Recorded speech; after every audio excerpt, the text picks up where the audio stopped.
Hello, folks. I'm so excited to get into this. We've been introduced to Enoch, which has been written by many doctors to give us the information that they have had to find outside of school. So there's going to be a couple themes to the show, and it'll be reiterated a lot, like how there's no side effects to anything that we talk about, other than super minor things. Not like you're gonna randomly impulsively kill yourself or um, develop necrotizing fasciitis, which is flesh-eating bacterial disease. Yes, that's real. Yes, that happens. Yes, I've seen it in a very short time as a nurse.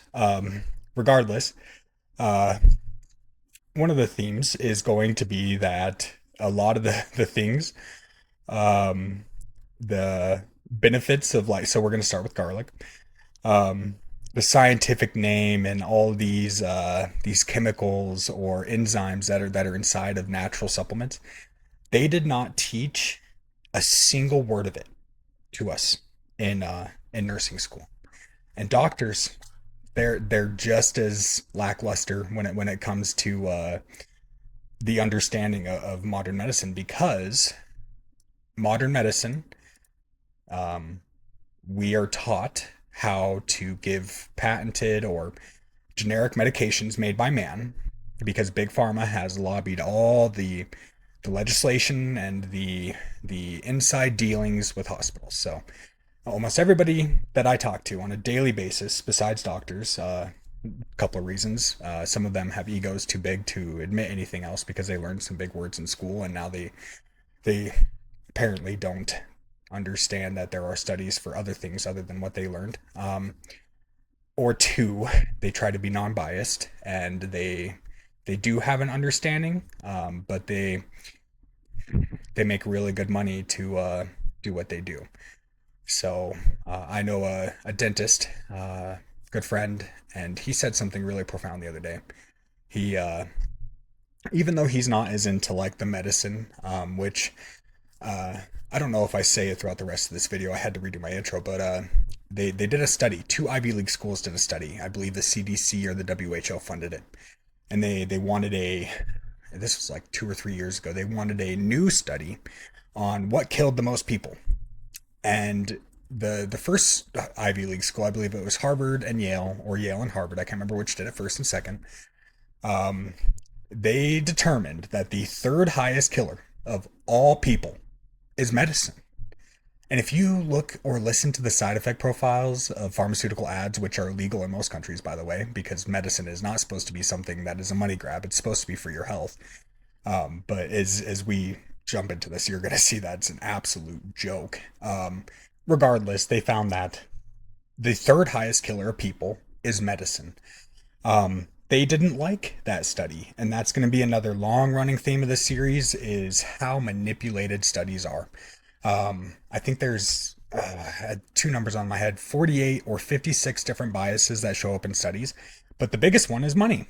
It's funding. So these corporations like Lilly, or Bayer's, or whoever the pharmaceutical company is, will pay a private research team a lot of money to do studies on their medicine.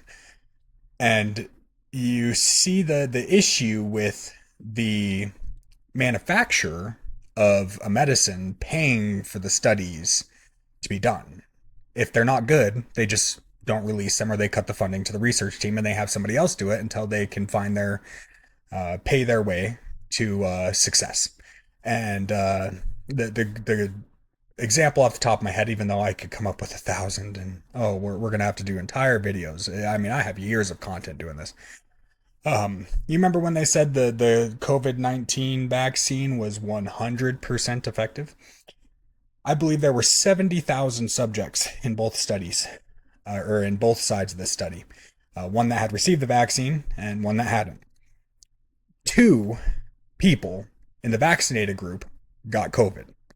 Four people in the non-vaccinated group got COVID.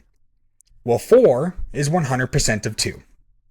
So there's a specific term that they use to justify being able to tell you that, but it's not the actual outcome, because only two more people out of, I think it was almost 70,000 people, only two more got COVID. And to use the same type of advertising they do, it's also ironic because there was a 400% increase in heart attacks for the vaccinated group versus the unvaccinated group. Regardless, um, guys, the scheming, the lying, the bias, the sheer propaganda of big pharma and all the lobbying and legislation of our medical system is an absolute joke. I have another video where I go through pretty comprehensively where we rank in the world for healthcare, and it's embarrassing. We, the people of the United States, are just guinea pigs for the elites, the billionaires, the top 1% who own all these big companies, and they just buy politicians, the companies buy the studies, and I'll prove it. It is to anybody who has spent any time really going through this kind of stuff. Like the studies for garlic are here, right? We're gonna go through garlic. Um, and it's profound. Like it is literally comparable to several different medications with next to no side effects, and in multiple cases better than what a doctor would prescribe you, minus the fact you don't have to spend $300 and everything else to see that doctor. And hopefully insurance covers your medication because, as I'll point out later, they will always suggest the patented version of the medication because the patent allows them to upscale the charging by a ridiculous amount. Um, so, with that, see you in the next clip. So, jumping right in here, we have how garlic helps with cardiovascular protection.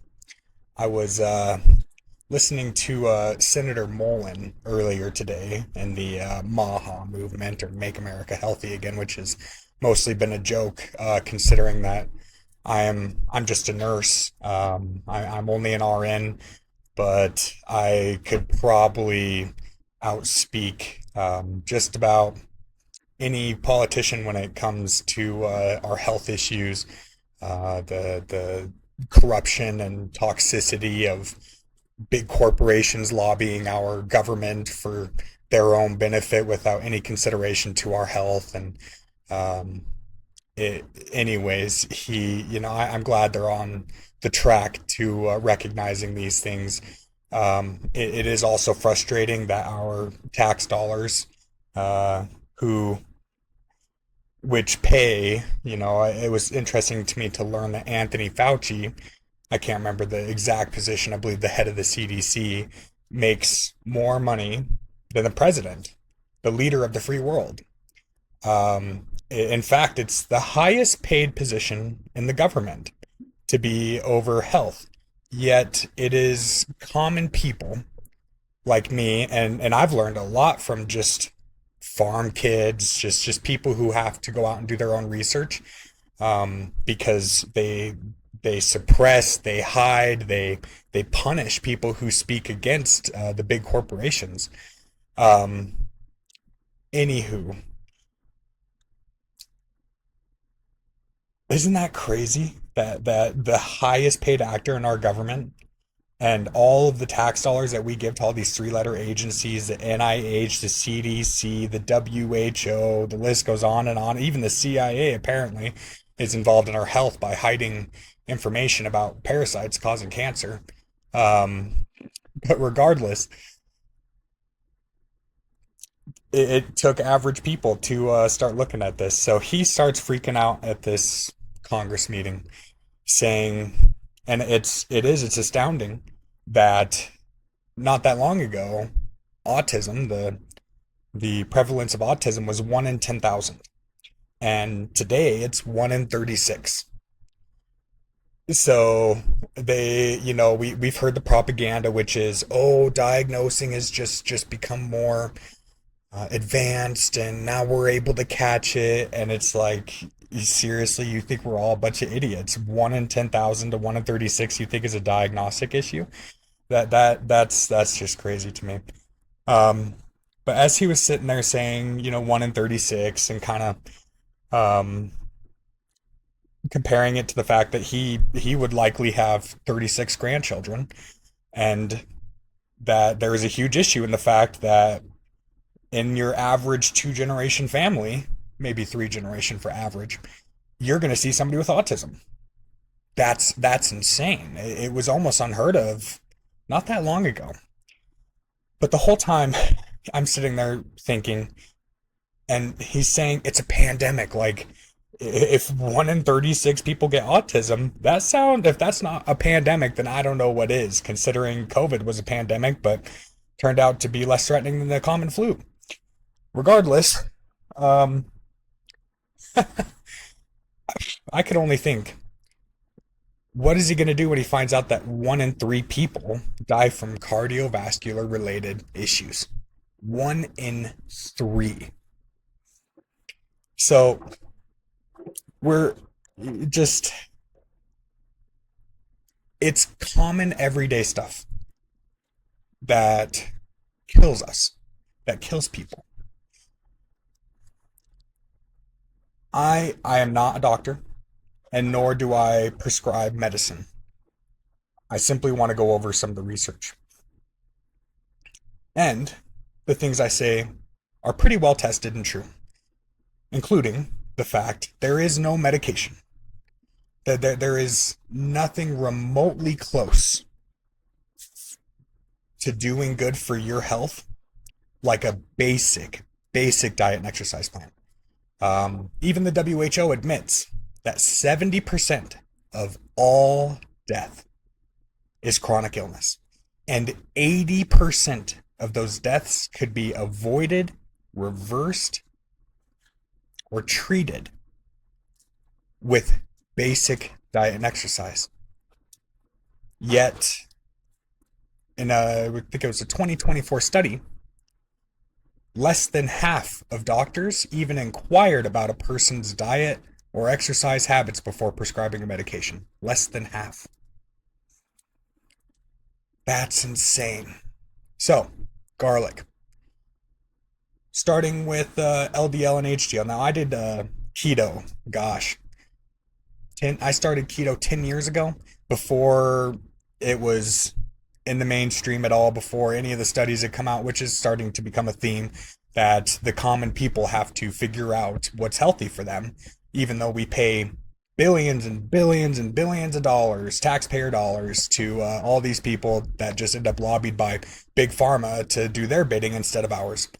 Um, I figured out the health benefits of keto a long time before anybody was talking about it. And I remember, when doctors don't know something, a lot of them get kind of an ego trip, and they just start saying random propagandized crap from their schooling. Like, oh, that much saturated fat is gonna higher your LDL and it's gonna be horrible for your health. They were wrong. Turns out that the literature has now changed, that the ratio of LDL to HDL, so low density lipoproteins being the bad cholesterol and high density lipoproteins being the good cholesterol. If you're, I can't remember the ratio, I think it's like 30 to 3 or some 30 to 1, 10 to 1. I can't remember the ratio. But the ratio is more important than the actual just LDL number. So that's going to be important here in just a second. The first thing that garlic does is it's hypolipidemic. So, 2016 meta-analysis found that aged garlic extract reduced LDL by an average of 7 to 10 milligrams per deciliter in hyperlipidemic subjects after age 24 weeks. This is done by allicin and diallyl sulfides inhibiting HMG-CoA reductase, the same enzyme targeted by statins, but without harmful side effects. Garlic also enhances LDL receptor activity in the liver. So I like to take this program and immediately compare that to what a doctor would prescribe you. Because, like I said, this is not just wives' tale stuff. This is, I want the literature. I want to know the facts. And I want to know just how hard I've been screwed over by our own government, the people that we pay to manage our health. So, statins, right? The literature for statins, of course, we only see the literature that they want us to see for the most part. There are some good private research teams out there that get some stuff done and some stuff out to us. Um, but in general, who pays for the studies? Big Pharma. And if the study does not benefit them, well, oh, I don't know, I feel like you're biased, and then that study is thrown out, or they just pay some other person, they pay peer-reviewed people just to be like, I don't know, it's not good enough. Anyways, we got some information. Um, we have how the garlic helps, right? We already went over that. And this is besides the several other benefits of garlic. So another theme of this channel is going to be that these naturally occurring things in food and herbs and such,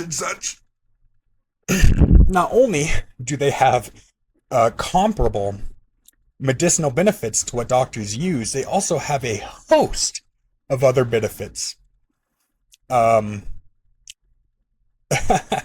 so we have clinical efficacy. Of course, statins in this one, of course, I've found many studies where like, for instance, lavender and benzodiazepines, as far as we could tell, the literature says that they have the same effect on anxiety. Magnesium has only a 5% less effect on it was anxiety, and is clinically as effective, if not more effective, than Prozac in treating depression. So this is kind of a standalone. However, I brought up the HDL because the lipid profile, the ratio of HDL to LDL is more important.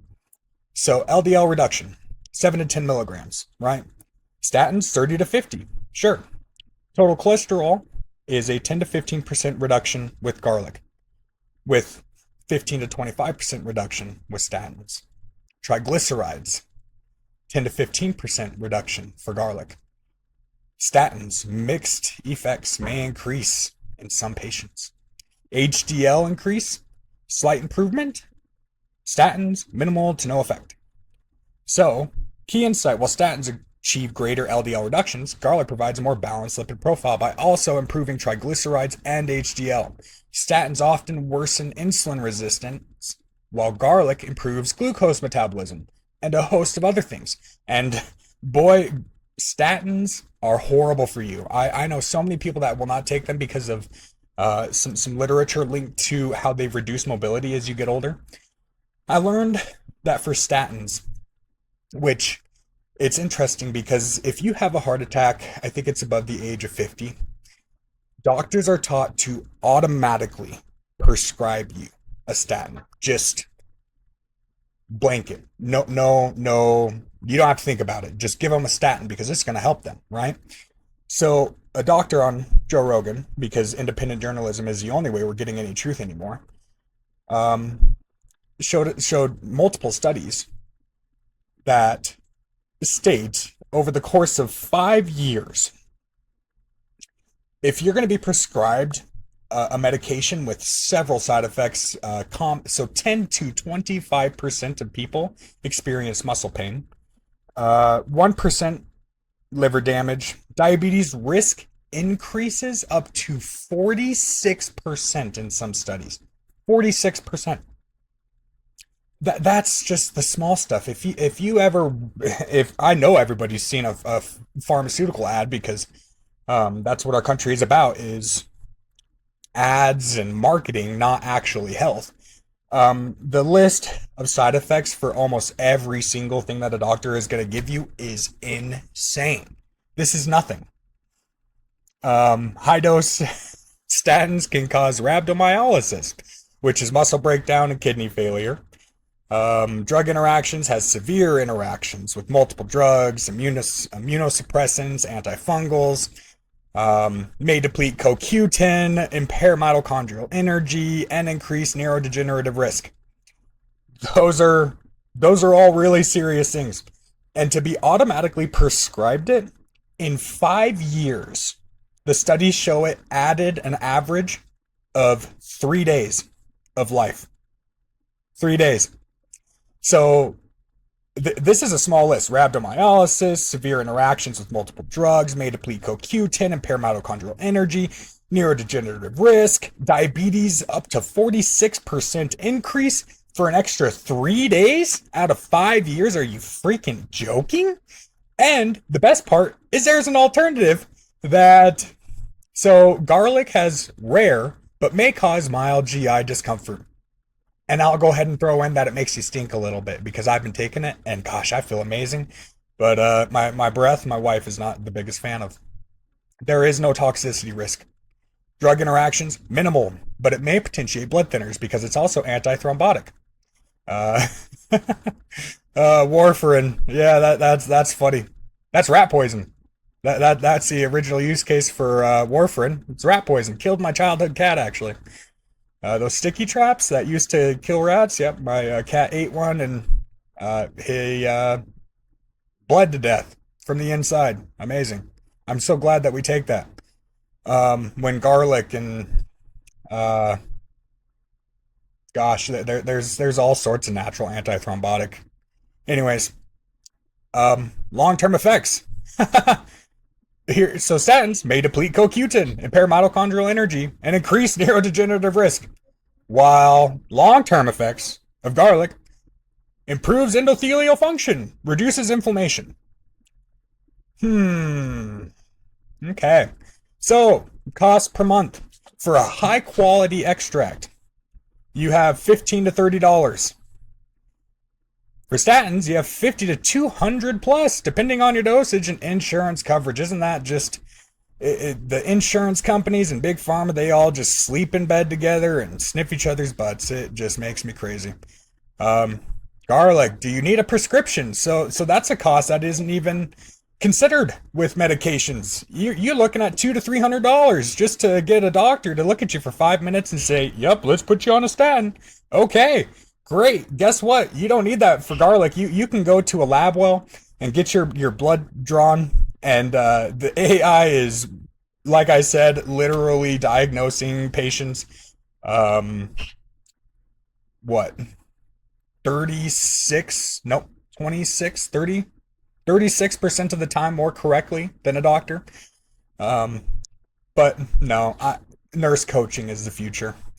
Anyways, you don't need a prescription to go pick up some garlic, and you can literally grow it at home while statins are dependent on pharmaceutical supply chains.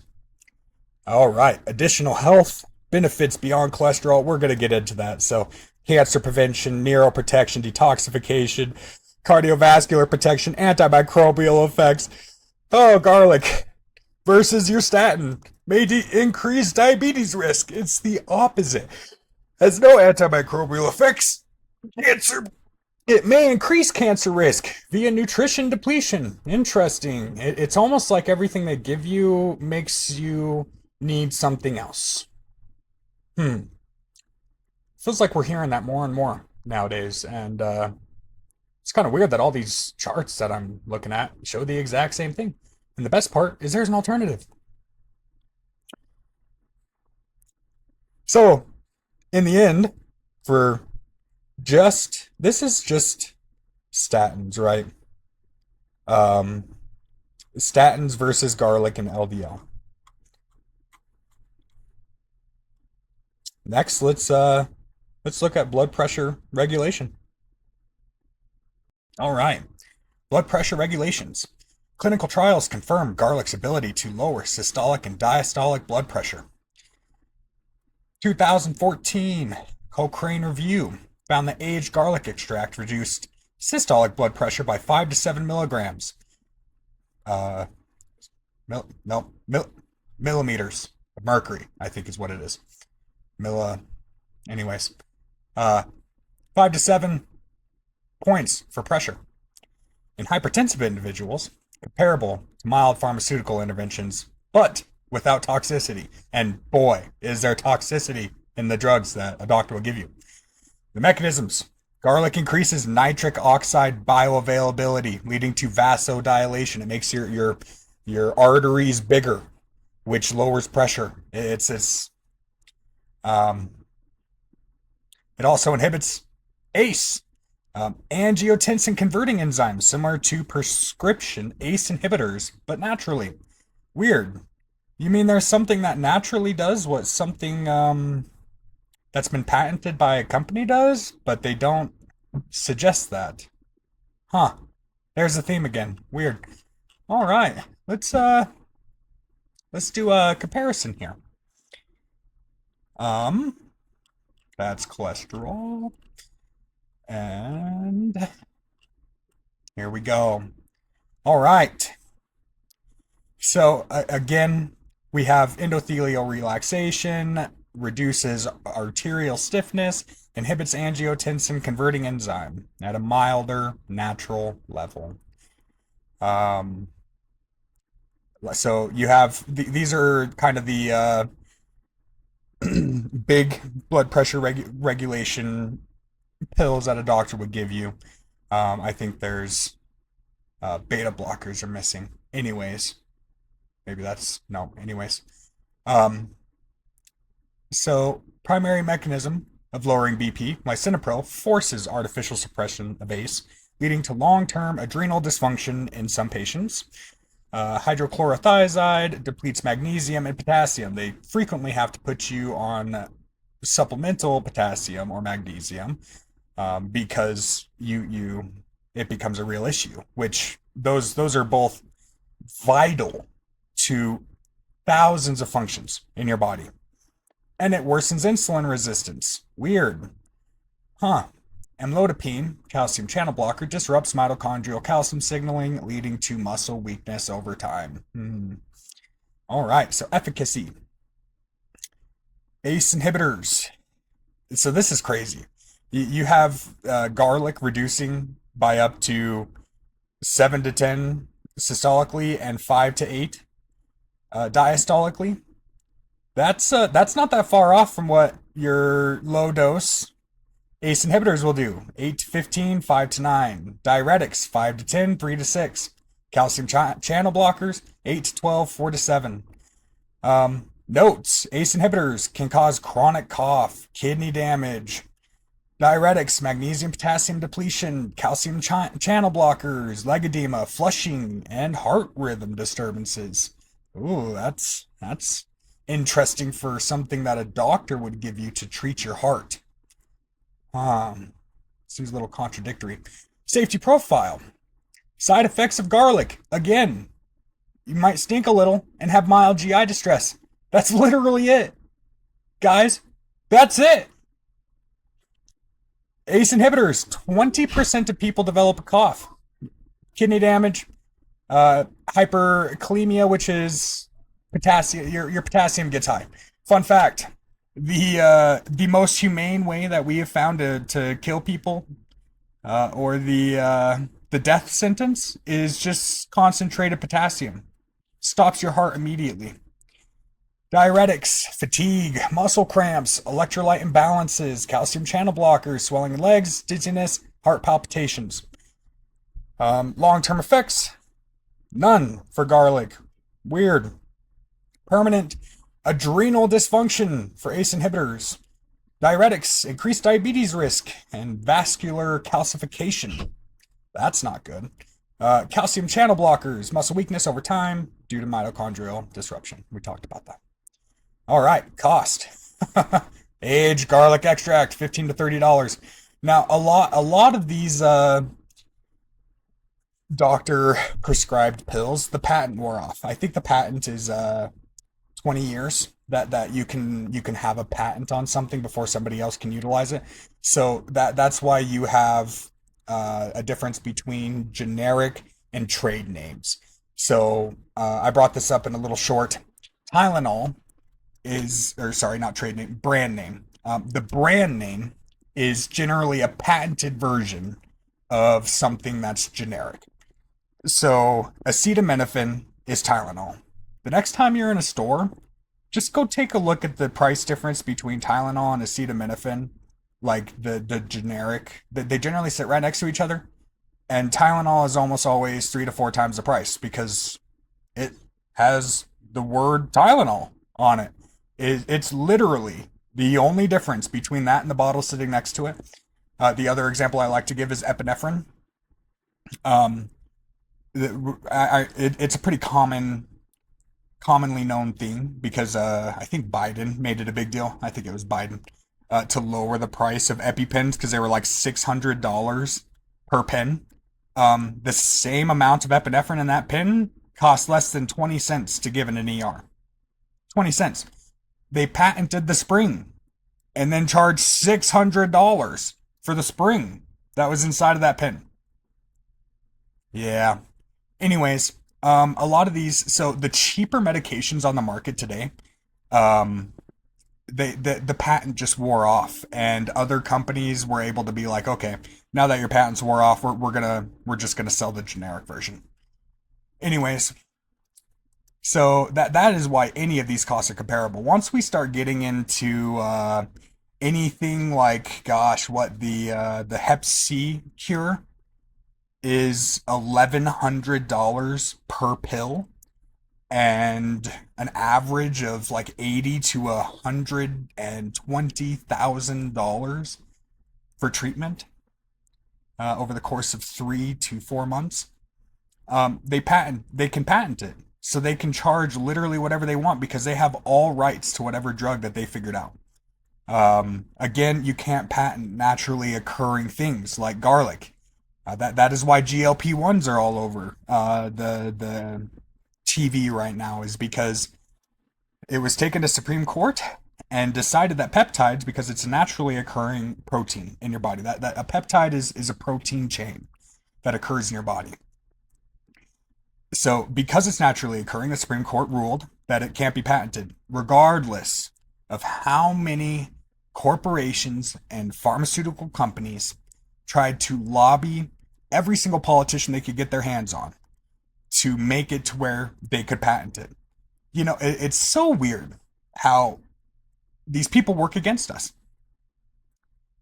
So again, these costs for lisinopril being 30 to 80, hydrochlorothiazide being 10 to 50, amlodipine 40 to 120 do not include the fact that you have to go see a doctor. This is not me telling you to not see a doctor. However, it's the cost. So that's kind of another argument for the GLP-1s. I listened to the Diary of a CEO, great podcast, where he wants it regulated, but he hates the fact that it costs $200 to $300 for 5 to 10 minutes with the doctor to tell you, yeah, you can have this. That's a lot of money for the average person, especially when you're looking at charts for how expensive everything is becoming. I got my kitty cat here. Oh yes, talk about antidepressants. So, you can just go ahead and add, let's call it an average of $250 to every single one of these when it does not cost you $250 to walk into a grocery store. So we have the health benefits. We have garlic killing H. pylori, MRSA, and fungal infections. We have cancer prevention, induces apoptosis. I definitely butchered that, in malignant cells. Reduces neuroinflammation, binds heavy metals.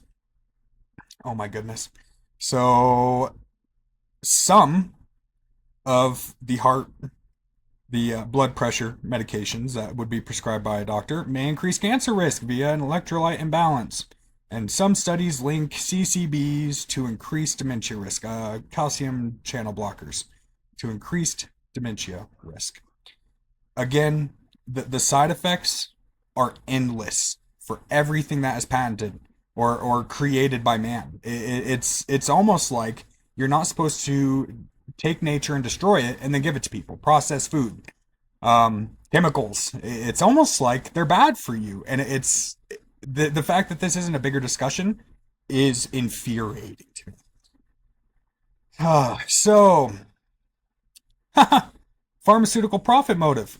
Why do doctors prescribe drugs despite inferior outcomes? Well, by even posting this video, I'm threatening a $30 billion annual market for just blood pressure medications. $30 billion for just one class. course, it's probably the most prescribed because, like I said, 1 in 3 people will die of cardiovascular related issues. Drug companies fund biased studies to exaggerate benefits and downplay risks. That's weird. It's not like they have any incentive to do that. Lack of nutrition training in medical schools. Most doctors receive zero education on natural alternatives like garlic, hibiscus tea, or potassium rich foods. Yep, zero. Like I said, I learned nothing about alternatives, but I had to memorize calcium channel blockers, ACE inhibitors, benzodiazepines, and all the side effects because there's a freaking lot. So instead of teaching how to do these things naturally, which again, this is a breach of oath. When you take an oath to be a medical professional, the you pledge to do no harm. The most basic principle of doing no harm is least invasive to most invasive, meaning if you stub your toe, we don't cut your foot off. We start with a little bit of ice. See if that helps. We don't just cut your foot off. It is the exact same thing to know that to have literature and science proving that garlic can treat something and to start with something that, let's see, may increase cancer risk, increase dementia risk. The list goes on. Cough, kidney damage, liver damage, diabetes increase risk, on and on and on. So, fear mongering by the FDA and CDC, natural solutions are suppressed to maintain pharmaceutical monopoly over healthcare. Weird. All right, so we have a practical protocol for blood pressure support. And I know so many people that have completely eliminated pharmaceutical intervention to maintain their blood pressure. Again, this is not medical advice. I'm not telling you to do this.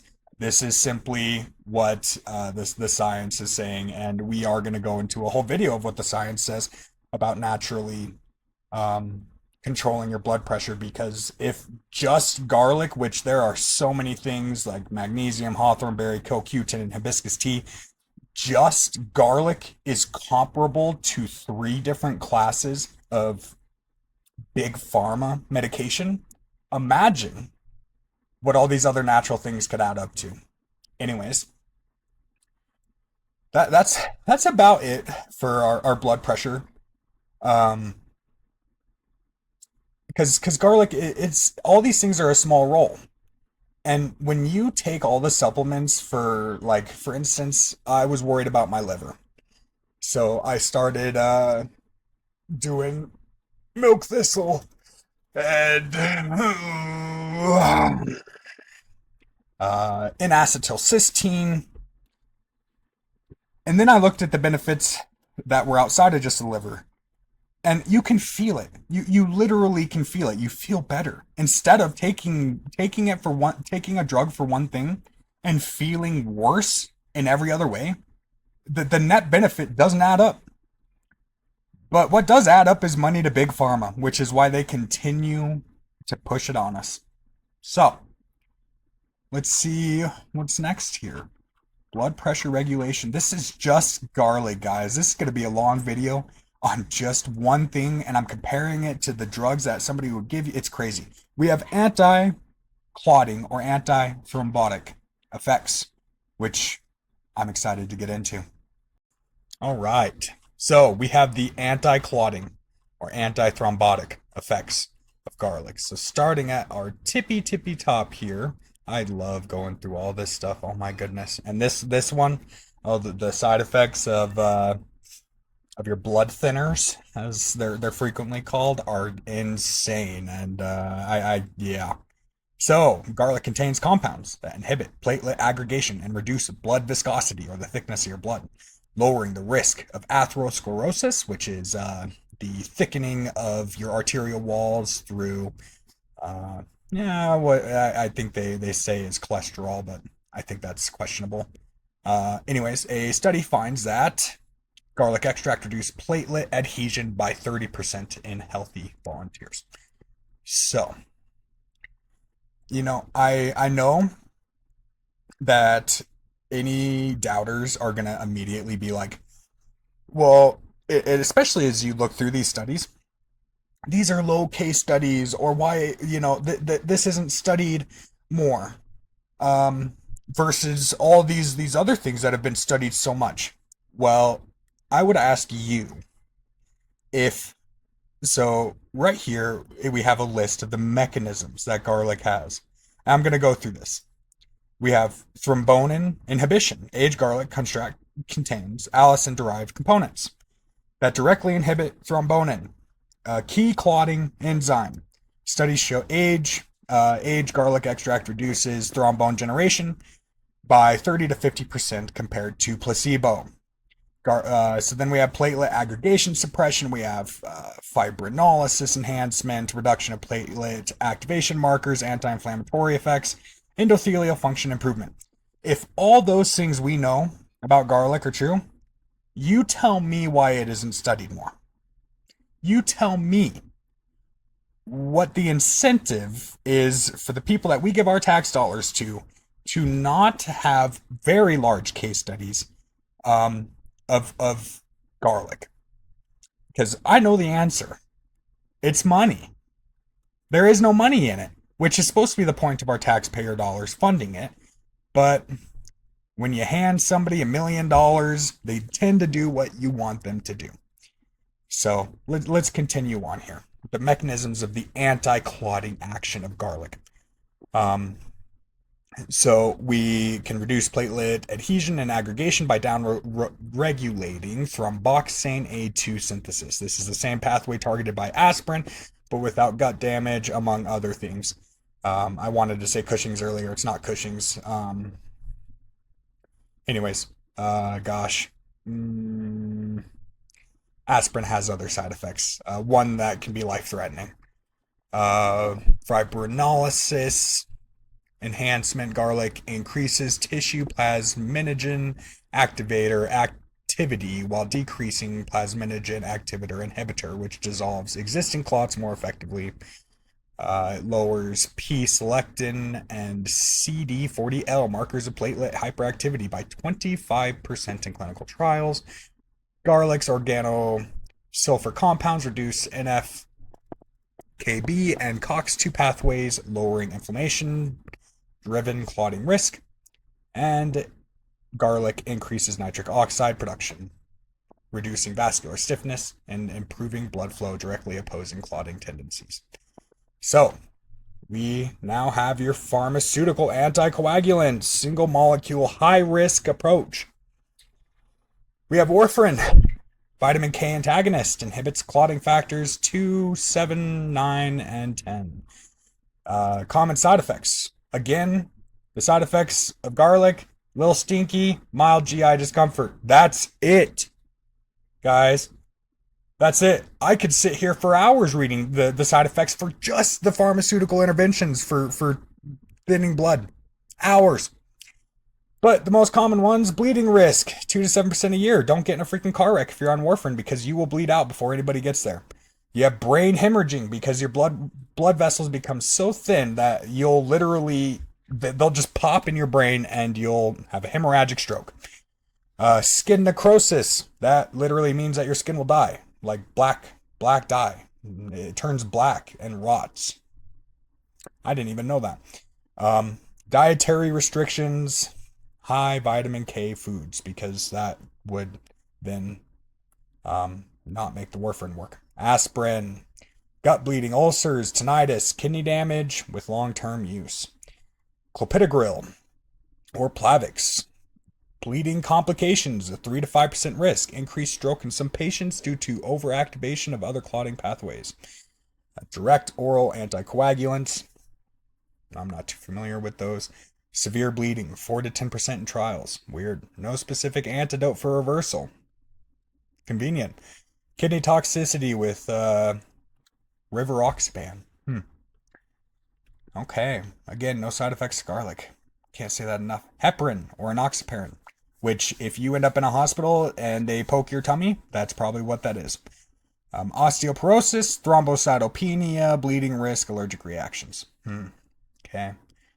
I am never I am never taking the pharmaceutical crap again unless my life is in direct danger because the science is real. Clinical evidence. Dose dependent thrombolysis. Meta-analysis. Oh my gosh. Meta-analysis of 10 clinical trials with 3,600 participants found that daily garlic supplementation reduced clot formation by 28% compared to placebo. Study published in the Journal of Nutrition found that garlic reduced platelet aggregation by 45%, similar to low dose aspirin, but without gastric damage or kidney damage or the other list of crap. No bleeding risk at therapeutic doses. Unlike warfarin or DOACs, garlic does not increase bleeding risk, even at high doses. Additional effects of other natural compounds. Yep. Additive effects. Yep. So this is just saying that other thing like other turmeric and hawthorn berry can also add to the benefits. High risk, low long-term benefit. Warfarin requires lifelong monitoring or INR tests. Poor compliance leads to stroke risk. So that's another $10 a month. Oh, no. Just the warfarin is $10 a month, but you have to include the doctor's visit, $250, so $260 a month.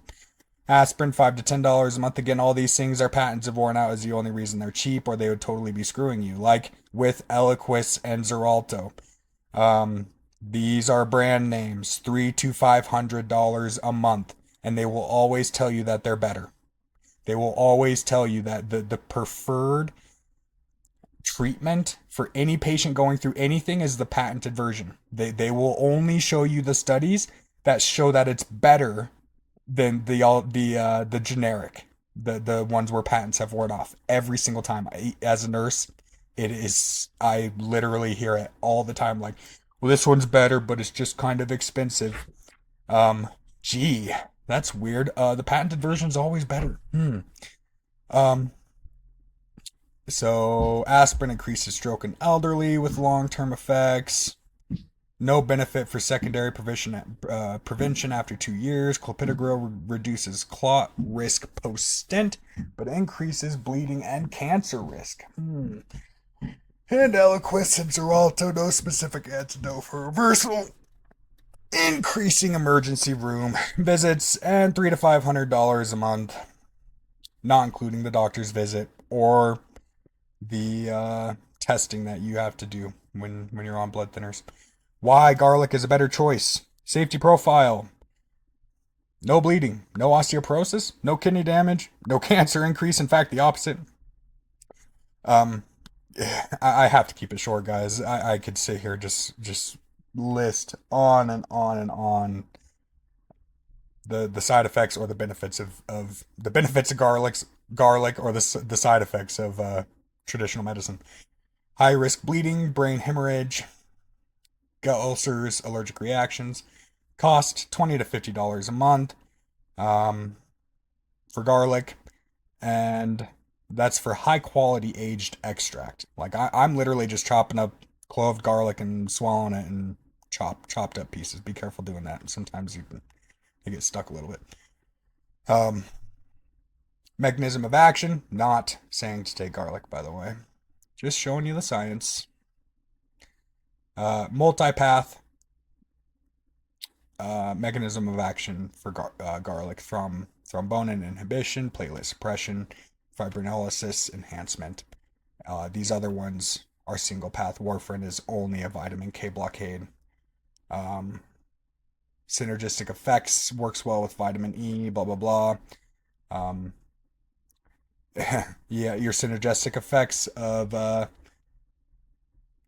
the traditional medicine interacts poorly. Risks, drug to drug interactions and bleeding. Long term health benefits beyond clot prevention. Garlic, we've already been through this. It's endless. Garlic is amazing for you. And for blood thinners, there are no additional benefits, only downfalls. That's it. There are only downfalls to long term use of traditional medicine. And then we have practical protocols. I'm not gonna go through these as I'm not um, currently allowed legally to give this kind of advice. Um, Exercise regularly is great with this red light therapy. All these things that doctors don't want you to know. All right, let's see what we have next. Guys, this is just garlic. It's crazy. Endothelial function improvement. Just wait till we get to the antimicrobial, where the garlic is as effective, if not more effective, in treating H. pylori without resistance development, MRSA, fungal infections. Oh, Candida albicans.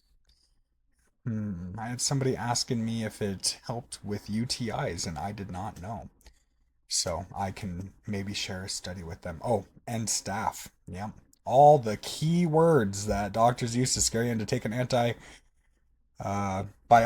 which I learned earlier today that a single course of antibiotics, there was a case study done in women, a single course because of the microbiome, the gut health and mental health relationship that is now being very well documented and studied. A single course of antibiotics for a woman within a year increased her uh, likelihood of depression by 24%. Two courses of antibiotics in 1 year increased it by 56%. Depression. Huh. Garlic. Guess what? Guess what the side effects of garlic are? Nothing. Yeah, it's crazy. All right. So let's look at endothelial function improvement. That'll probably be a shorter one. All right. So, endothelial function and comparative analysis with pharmaceuticals. Endothelial dysfunction is a root cause of hypertension, atherosclerosis, and thrombotic events. It occurs when nitric oxide production decreases, causing smaller arteries. Oxidative stress increases, causing endothelial inflammation, which means your artery walls become thicker, and blood flow becomes sluggish because your blood becomes thicker. So it's multiple biochemical pathways that allow the improvement of endothelial function, making it a much superior long-term solution compared to pharmaceuticals, which typically target only one pathway, and for each pathway that each medication targets is a host of side effects. Imagine that. So, nitric oxide production is increased. This is a dilator, a vasodilator. So, the way that I try to describe blood pressure to people, because it's something that a lot of people struggle wrapping their head around. You you have tubes in your body, and they all connect to your heart. And if so, your heart, what we're measuring when we're taking blood pressure is the amount of pressure that it takes for your heart to pump the blood through your body, right? So if you were to take a container, let's say a rubber container, and fill it with water, right? So rubber is so that it can stretch. Um, and say you were to fill it just a little bit from the top, that rubber container, there would be no pressure on the walls, right? But if you tried to fit the same amount of water in a container that was half the size, it would start bulging. So that's how vasodilation decreases blood pressure.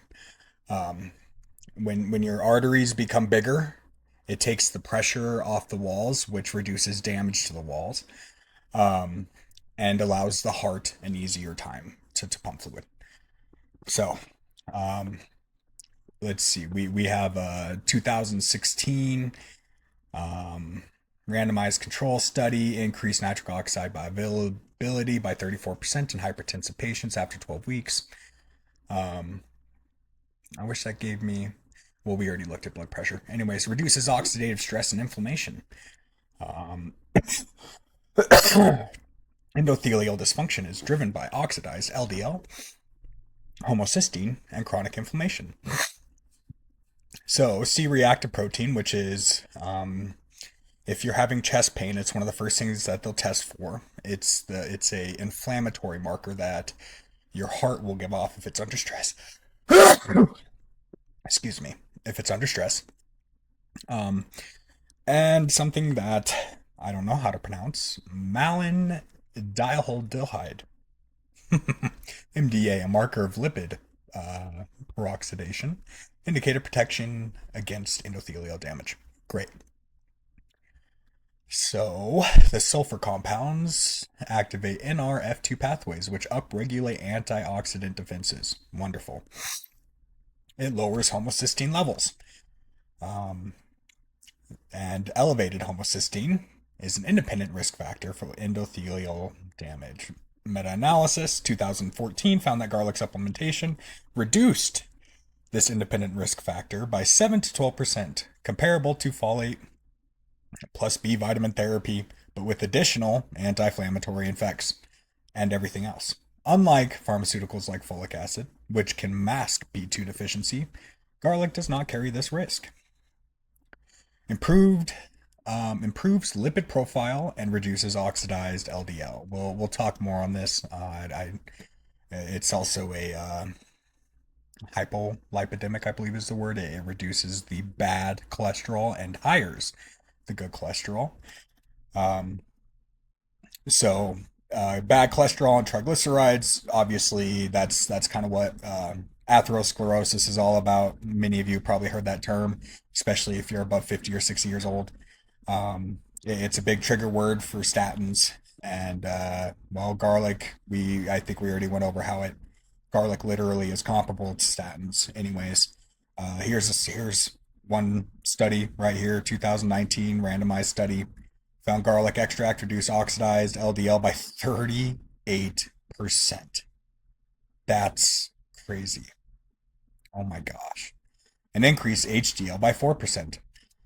Unlike statins, which increase diabetes risk by 50%.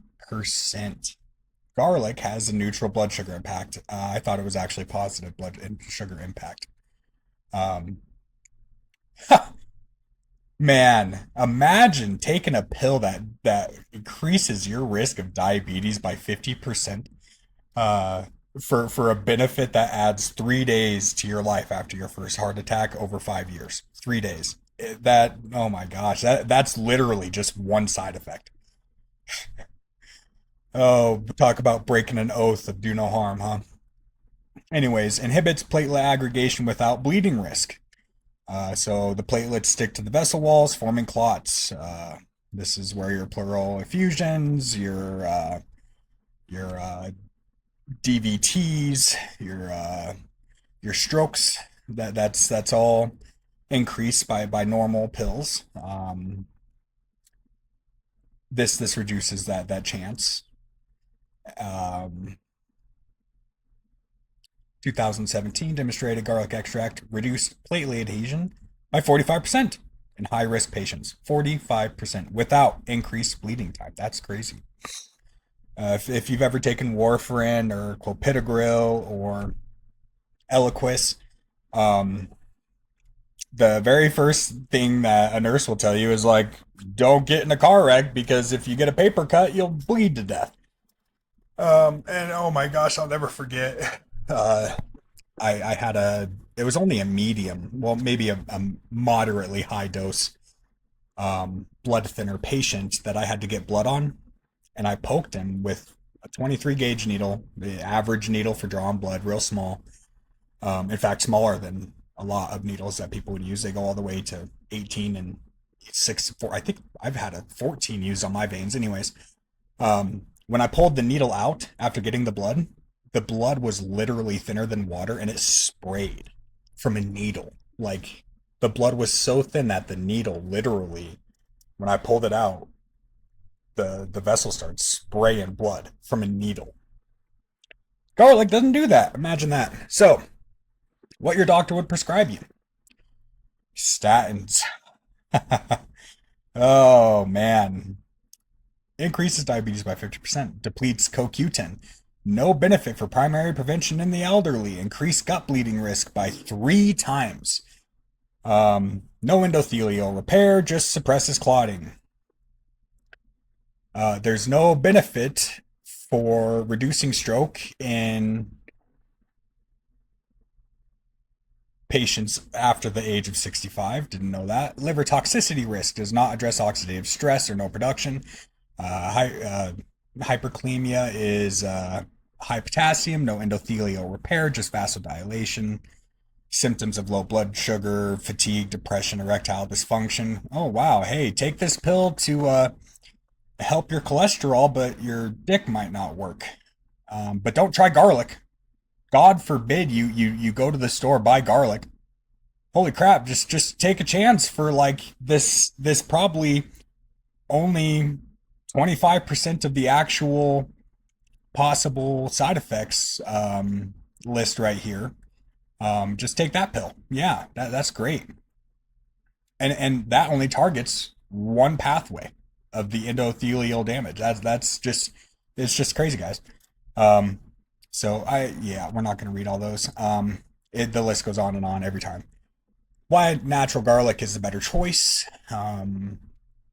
Most drugs only suppress symptoms. Statins lower LDL but increase diabetes risk. The safety profile, obviously, garlic is so much safer and literally comparable to multiple drugs for treating what garlic can. It's like literally within 5 to 10% as good, if not better, than I don't even know how many drugs we've been through so far. 20, 30? We're only halfway through. Like garlic can literally replace probably 50 different pills a doctor gives, be as comparable within a 5 to 10% range of efficacy, um, and no side effects. Gosh. Practical protocol for endothelial repair. Yeah, we're not gonna do this. I'll leave this up. I guess I can just kind of read it without suggesting. Aged garlic extract, 6 to 1200 milligrams a day. Um, and then these other supplements, we're going to do entire videos on each of these. So we we have all these other things we can do to help with endothelial repair. Key takeaways: we have optimal dosing right here. If you have damaged endothelial, this would be the AI written by many doctors, homeopathic doctors who aren't bought out by big pharma or taught by schools that are propagandized. Anyways, what is next?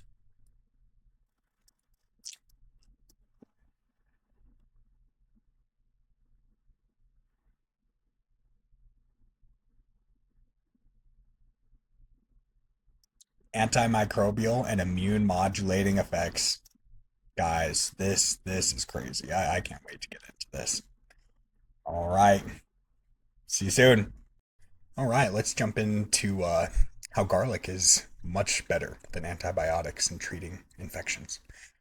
It feels relevant to bring up that I have about 20 minutes before I need to head to a meeting in a town of less than 10,000 people where the political atmosphere is just as corrupt as well, probably far less, but we still deal with in my very small town in a very conservative area with like honesty, integrity at like its top ethical values and what's left of Judeo-Christian America. Um, there are still just power hungry people in my very small little town's political atmosphere who just do everything they can to make themselves money, to grab power, to uh, put down everybody else who dare speaks against them. Like if that's happening in my town, which I'm not gonna say out loud, but holy crap, just the sheer childishness and selfishness of the people in in my super small town government. Um, it really speaks leagues to how bad it must be when there are billions and billions of dollars on the line. Like we're dealing with millions. Add three zeros to that, four zeros, five zeros, six zeros to that, and people. Well, I imagine they act accordingly. Anyways, garlic versus antibiotics. So, antibiotics have been the cornerstone of modern medicine since their discovery in the early 20th century, but their overuse has led to widespread resistance, now affecting 700,000 people annually in the US alone. That's bigger than cancer. With an estimated 189,000 deaths globally. Meanwhile, oh, hey, antibiotics are killing people and garlic is just as efficacious, but God forbid you use garlic. Holy crap. Garlic's been used for a millennia as a natural antimicrobial with modern research, not a wives' tale, not a freaking drawing in a rock, not a book from your grandma that has no sites of sources, but modern research confirming its efficacy against bacteria, fungi, viruses, and parasites, often without resistance development. So it's something that, like, as I'm coming into this field and starting to really study just how crazy these modern the not these modern but these everyday items, like how beneficial they are to people.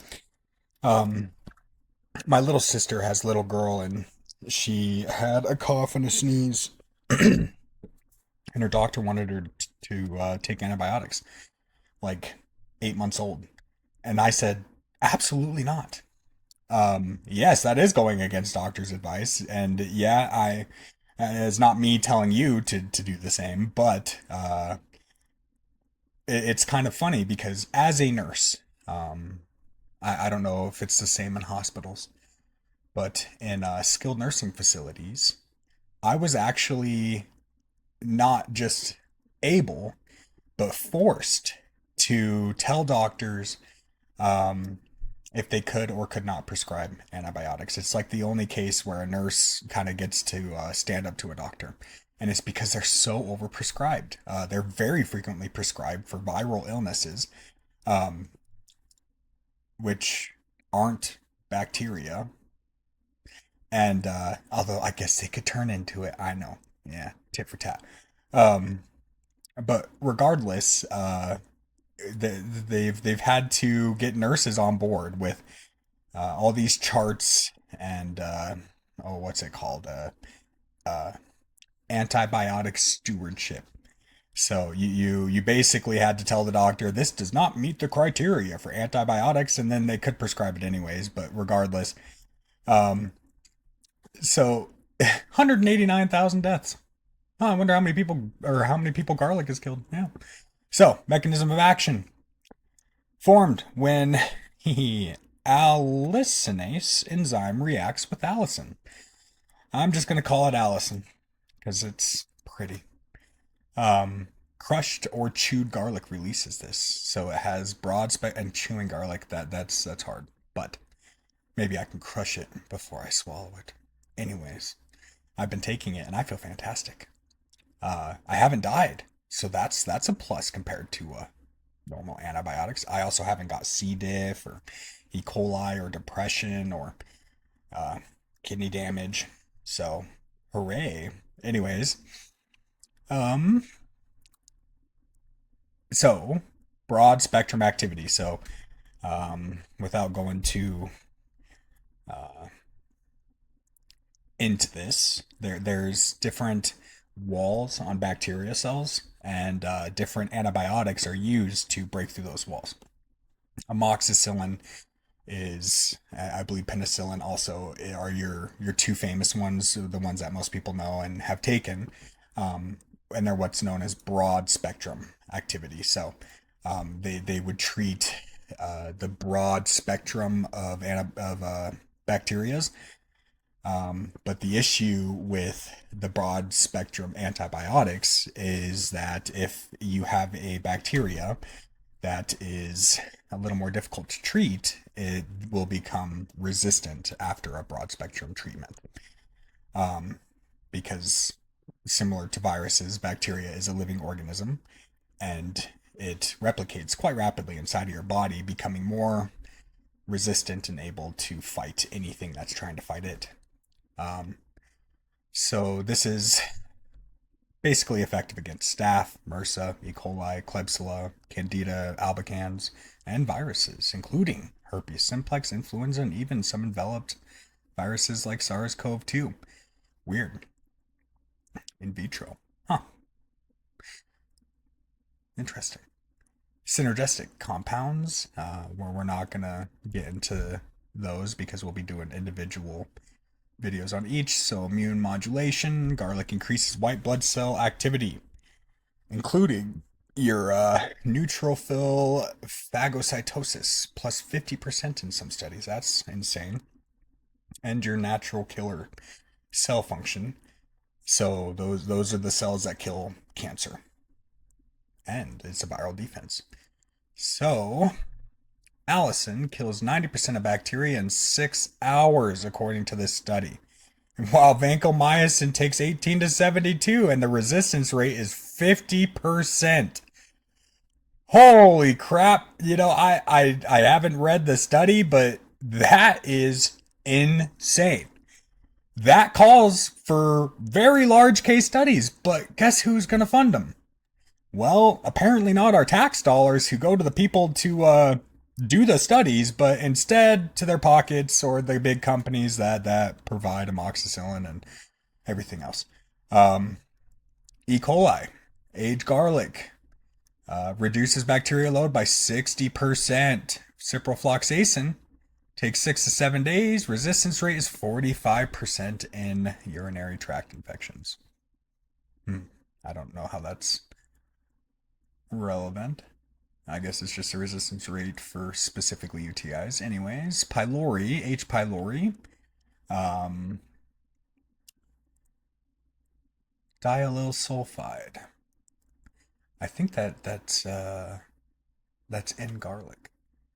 But regardless, eradicates bacteria by 90%. And clarithromycin and amoxicillin success rate is 75%, but high resistance development.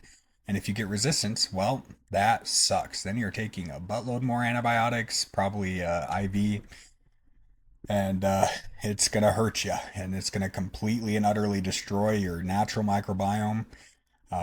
Again, increasing depression rates by 24% in the treatment in 1 year for women and 56% for 2 treatments. Holy crap, it actually helps with tuberculosis too. That's insane. Inhibits the mycobacterial growth by 95%. And then you have this 6-month treatment of antibiotics with a resistance rate of 30%. That's just ridiculous. Fungal infections, candida, fluconazole. Oh, yeah, I had that wrong. So your wife or you get a yeast infection. It's just a white stinky fungus that is generally vaginal or increases moist areas. Garlic apparently can reduce that load by 70%. And that's not to say that fluconazole is 100%. It doesn't say right here. But your body does fight these things. There's macrophages and other cells that are made to fight that. So if just taking garlic reduces your fungal load by 70%, I imagine your body can fight the rest. And mold. Cool. We just cleaned out our closet, found some mold. I'm going to go take some garlic. Viral infections. So this garlic can reduce viral replication of herpes simplex by 90%. Influenza A can reduce the viral shedding by 75%. And in SARS-CoV, it binds to the spike protein, which is a interesting vaccine thing it does to it. It also helps protect against spike protein vaccines, which the COVID vaccine is a spike protein vaccine, at least the Pfizer and Moderna, I believe. 2 of the 3 are spike proteins, which literally the guy who created the vaccine said, do not use it at any cost. It is very dangerous, and they took his license away. Imagine that. Because there was only a billionaire born every single week for 2 years during COVID-19 because of the vaccine. The free vaccine that our tax dollars paid for. Yeah, funny, huh? Influenza A. Yeah, so parasitic infections for Giardia and dysentery. I've not heard of that, but it kills 100% of cysts for Giardia. That's awesome. So you can basically just drink whatever water you want. Just take some garlic with it. Wow, that's nuts. Um, and the ahoni, because I don't know how to pronounce that because medical school doesn't teach you a single thing about any of this. Disrupts parasite cell walls, eliminating infection. Awesome. So, safety. LD50 in mice. Garlic. 12,000 milligrams per kilogram, equivalent to 600 plus garlic cloves in a human. If you were to eat 600 cloves of garlic, wow, goodness. The side effects, which are rare, is mild heartburn, body odor, and blood thinning effect. Similar to aspirin, but far safer. Holy crap. Oh, so those are rare. And, oh my gosh. For antibiotics, common side effects. 20% of antibiotic users develop C. diff, or it's like a Clostridium difficile. It sucks. C. diff is horrible. Oh my gosh, if you've had C. diff, you know exactly what I'm talking about. It is absolutely horrible. That's a common side effect because it destroys your entire microbiome. Liver toxicity and neutropenia. Immune suppression. Weird, isn't it supposed to help with infections? But don't use garlic. Long-term damage, gut microbiome destruction. 60%, 70% of immunity lives in your gut, and antibiotics just wipe those out. And you could develop resistance.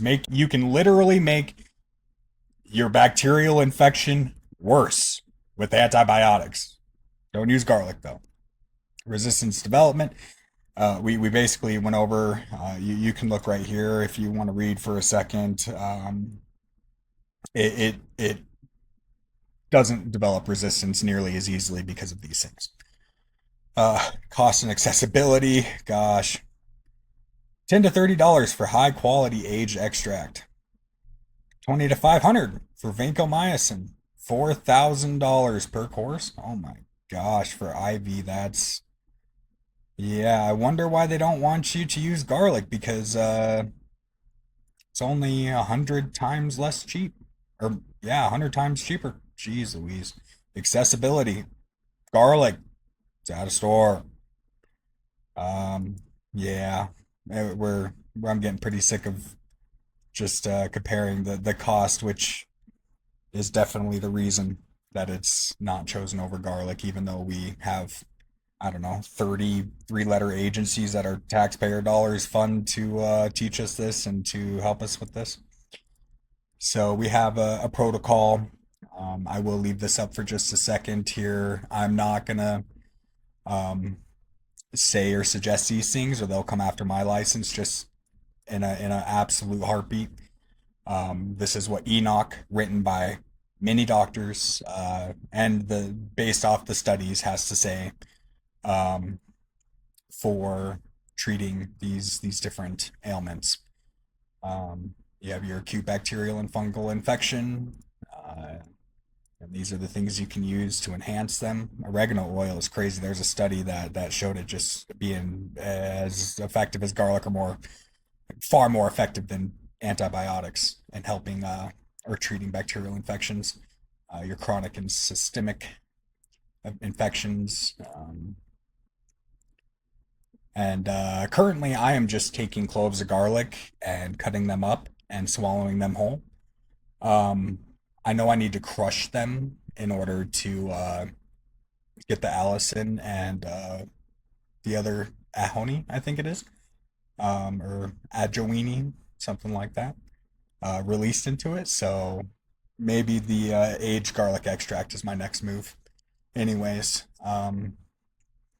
so parasite infections, pumpkin seeds. I am currently doing an ivermectin, fenbendazole, wormwood, all the stuff for a parasite cleanse, and I feel fantastic. And every single testimony I've read of it is also the same. Like, you just feel freaking amazing.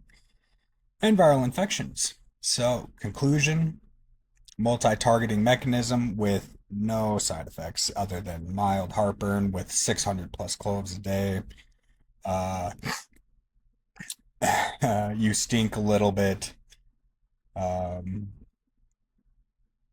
Historical validation, which they basically propagandize to this point to being just, oh yeah, that's just no science to prove that. Well, you're wrong. Sorry, they just don't teach you it because they care more about money than our health. Um, yeah, isn't that just crazy, guys? It's this is gotta, I've heard a lot about the honey, onion, and garlic mixture that grandmas keep on their shelves. And I've always been like, yeah, okay, I'm a nurse and take antibiotics, antivirals, all the stuff that I was taught in school. And they don't teach you to think for yourself in school. That's not the point of school. They teach you to listen and follow direction. And school going back to the States might be the best thing to happen to this country in a long time because it might actually give us a chance to start getting rid of these curriculums that are obviously just propaganda that hardly prepare children for the real world and um, don't challenge you to think for yourself. It's teachers are like under fire for doing that anymore. But all right, I've got to go to a meeting and then I will be back for the anti-cancer properties. Guys, reminder, this is garlic. We're an hour into this and we've been talking about nothing but the insane research benefits of garlic with only three side effects versus the insane amount of side effects and the tens and tens and tens and tens of medicines that a doctor would use to treat the same thing. Crazy. All right, we have the anti-cancer mechanisms of garlic. Something I noticed while scrolling through this is later on I ask the AI to compare garlic versus conventional treatments, and there you're gonna see an absolute lack of comparable treatments because basically chemotherapy is the only treatment. And with our themes for these studies, fun fact, 80% of the money in all of oncology or cancer treatment for cancer doctors and cancer pharmaceuticals, 80% of the money comes from chemotherapy alone. The sheer amount of side effects that have to be treated, the sheer protocol for chemotherapy, it's insane.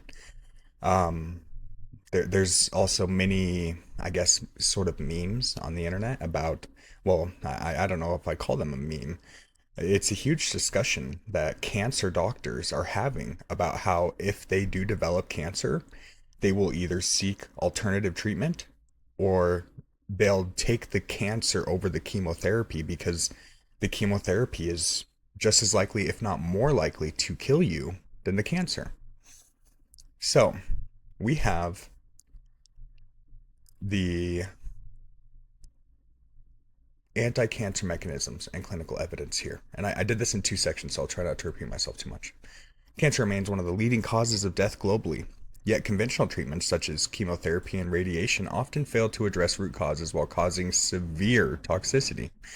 Emerging research demonstrates that garlic, or allium sativum, contains potent anti-cancer compounds that inhibit tumor growth through multiple biochemical pathways. Multiple. Here's a breakdown. We have allicin, ahone, diallyl sulfide, diallyl disulfide, and diallyl trisulfide, and sulfur-containing organosulfurs. I'm not even going to try to pronounce that. Bromide. That sounds familiar. Trimethyl ammonium bromide.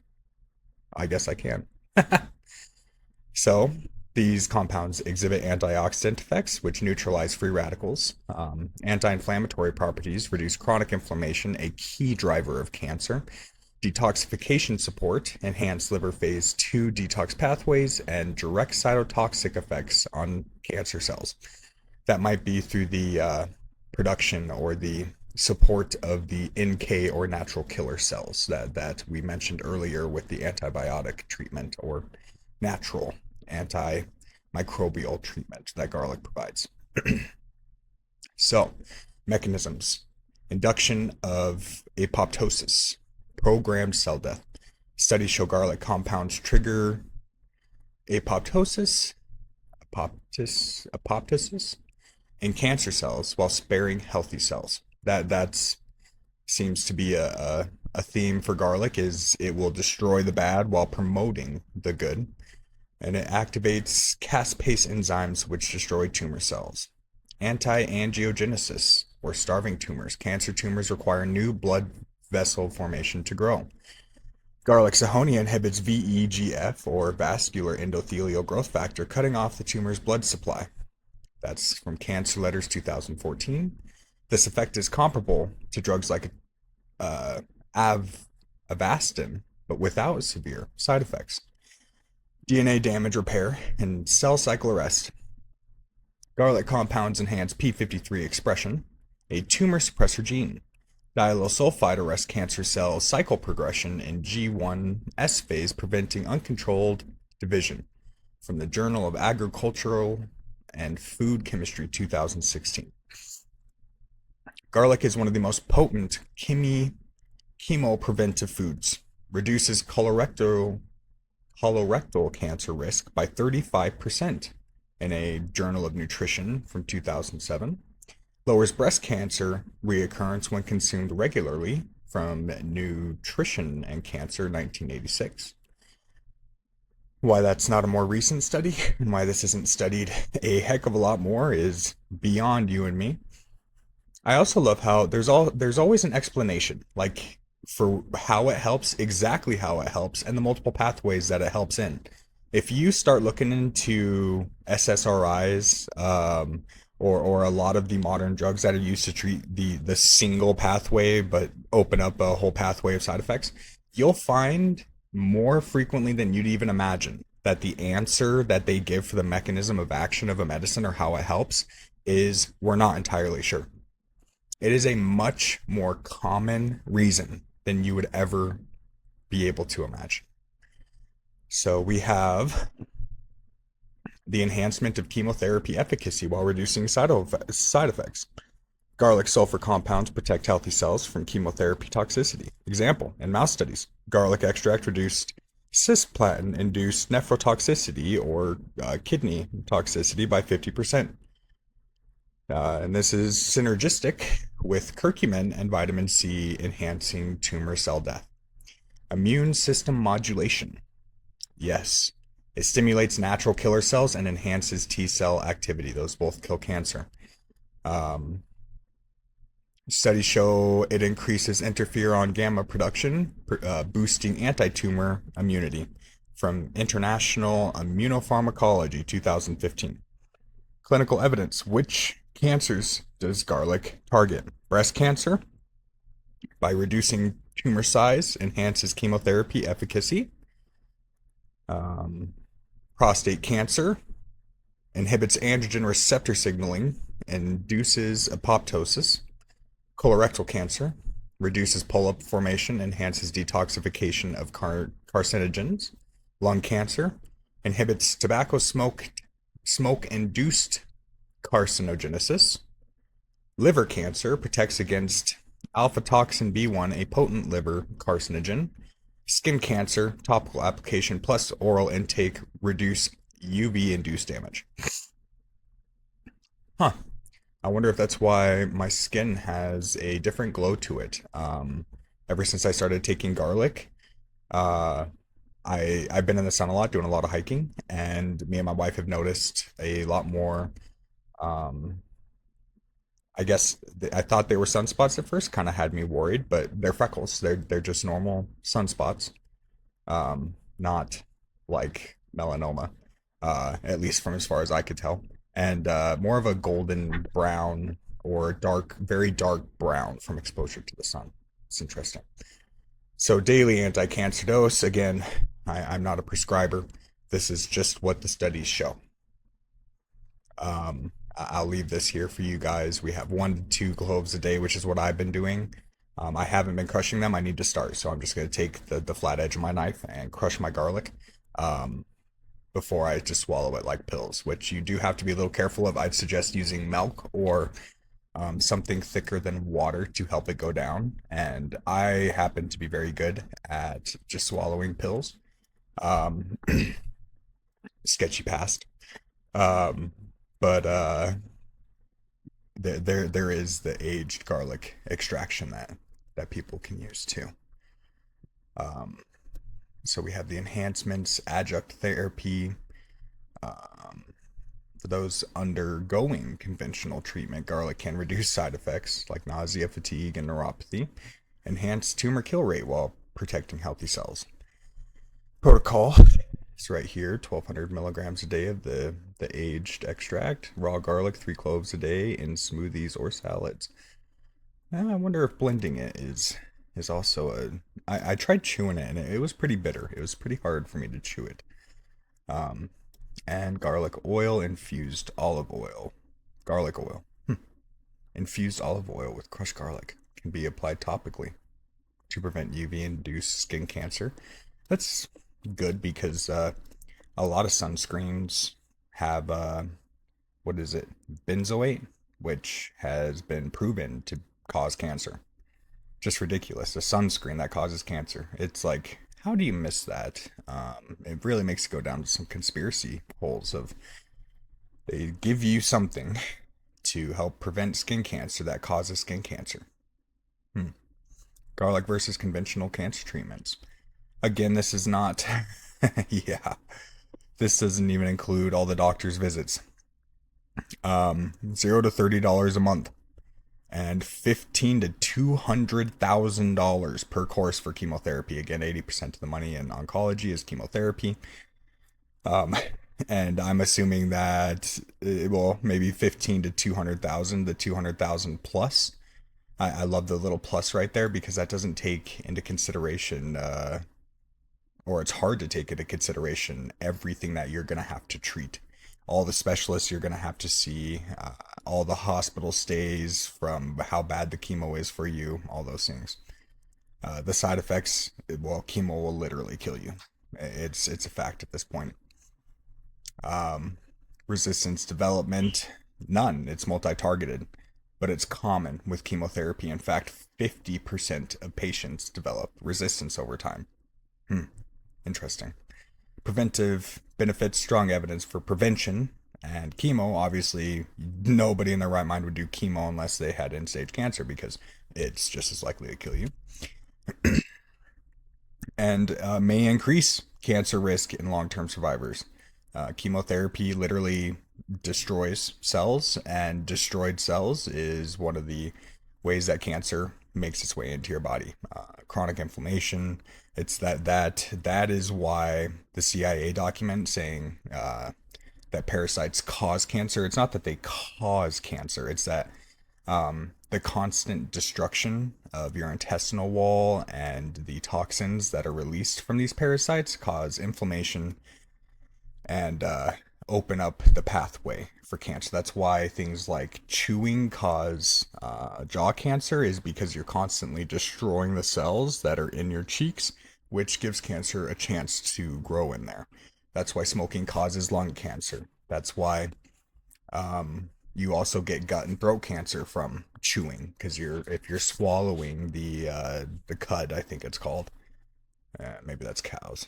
I don't know. You can laugh at me, but it destroys everything, causing inflammation, giving cancer a chance to come in. Why is garlic suppressed by the cancer industry? Boy, if I haven't talked on that enough. Non-patentable. You cannot. There is no profit incentive for big pharma. It threatens the chemotherapy revenue. Mm-hmm. If people knew garlic could prevent or treat cancer, hospitals would lose billions annually. Imagine that. FDA suppression. The FDA has banned health claims about garlic's anti-cancer effects to protect drug monopolies. Oh boy.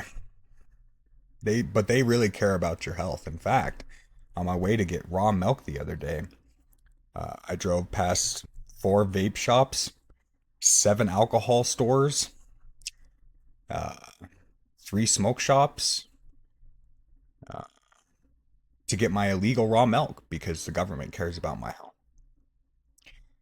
So we have additional uh, anti-cancer strategies, and this the one that's sticking out to me. Turmeric. It's because, oh, I guess it enhances apoptosis in cancer cells, but it's anti-inflammatory all the way around, which just reduces the chance for tumors to ever grow.